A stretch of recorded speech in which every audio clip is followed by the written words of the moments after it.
Belize unequivocally condemns the illegal and unjust unilateral economic, commercial, and financial embargo imposed on Cuba by the United States of America and calls for its immediate and unconditional end.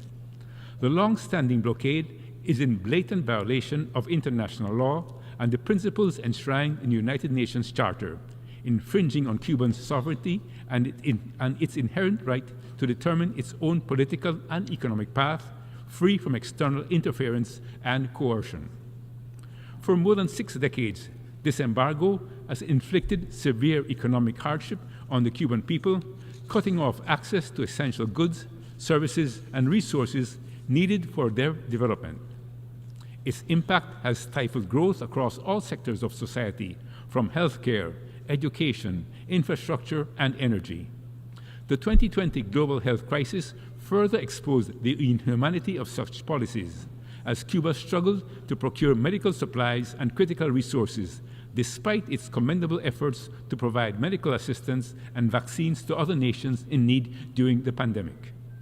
Mr. President, the embargo is not only a barrier to Cuba's economic development, but fundamentally restricts its capacity to protect its people against crises, such as the escalating impacts of climate change and natural disasters, which have become more frequent and severe.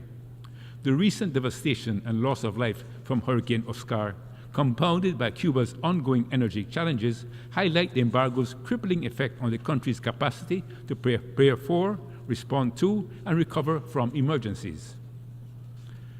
This is the stark reality of the embargo, a policy that only serves to inflict immense suffering, denying the Cuban people their most fundamental human rights. It is a policy that stands in direct opposition to the international community's clear and united call, repeated year after year in this very assembly, for its termination.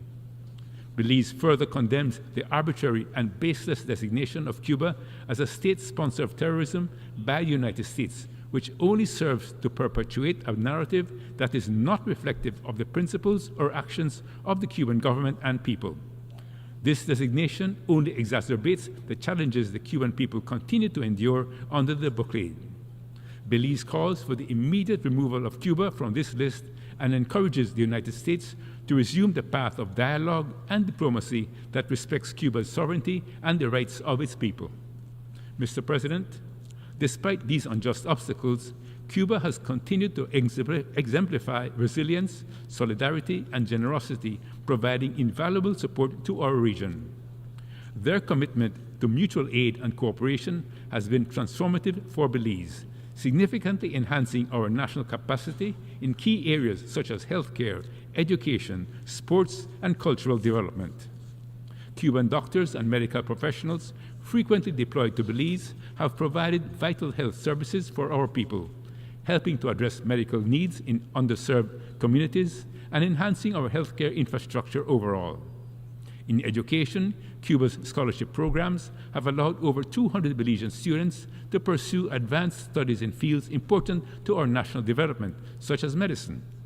Additionally, Cuban technical experts have worked alongside our own, contributing valuable expertise and resources in areas such as agriculture, tourism, and climate change.